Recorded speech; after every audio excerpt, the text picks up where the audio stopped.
Have you ever heard someone described as sensitive or too deep? And in that tone, there was a hint of something like regret, as if this were a burden to bear rather than a silent superpower.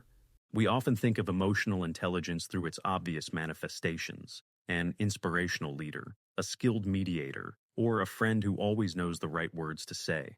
But a deeper and perhaps more interesting truth lies in the hidden internal landscapes, the mental habits and emotional responses that occur in silence, to the point that even their possessors do not recognize them as signs of a rare form of intelligence.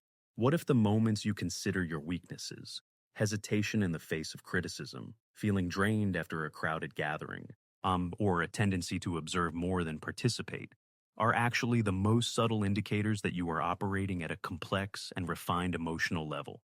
The answer lies in understanding that high emotional intelligence is not always loud and clear. Sometimes it is the whisper of internal awareness, a silent dialogue with oneself from which all wise behavior originates. To decode these hidden signs, we must enter the theoretical framework of emotional information processing.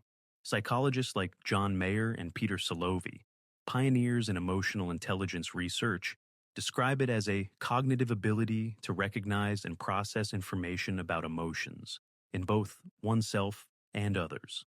This is not merely feeling, but a sophisticated process of collecting emotional data, integrating it into thought, and regulating it effectively. From this perspective, hidden signs are often these internal processing mechanisms at work.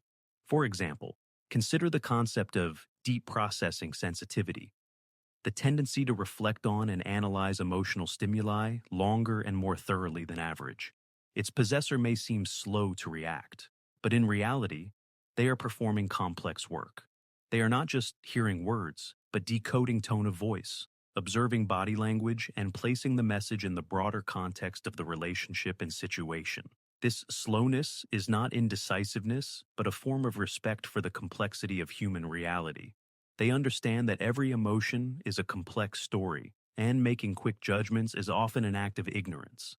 Another perspective comes from attachment theory and emotional regulation. Individuals with high emotional intelligence often develop an internalized, secure attachment style, where they become their own emotional regulator. A hidden sign of this is the ability to experience a strong negative emotion, like anger or disappointment, without feeling overwhelmed or compelled to act on it immediately. They allow that emotion to exist, label it accurately, a process known as emotional labeling in psychology, and observe it as a temporary phenomenon passing through their mind. You might see this in a person who stays silent during an argument, not because they have nothing to say, but because they are doing the important internal work of separating reactive emotion from constructive response. They recognize that emotion is data, not a directive for action. The framework of psychological flexibility from acceptance and commitment therapy also illuminates this. The ability to create distance from one's own thoughts and feelings, to observe them without being entangled in them, is a hallmark of emotional mastery. Furthermore, consider the subtle sign of cognitive empathy versus emotional empathy. Emotional empathy, directly feeling another's pain, can lead to burnout. But high emotional intelligence often manifests through cognitive empathy, the ability to understand another's perspective and feelings without necessarily taking on their emotional burden. This can outwardly appear as a genuine curiosity about another's experience. They ask profound questions.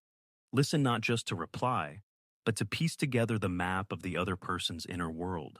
At a party, they might be the one who spends time talking to someone who seems isolated, not out of social obligation, but because they notice a slight dissonance in body language or a lost look, and their humane curiosity is triggered.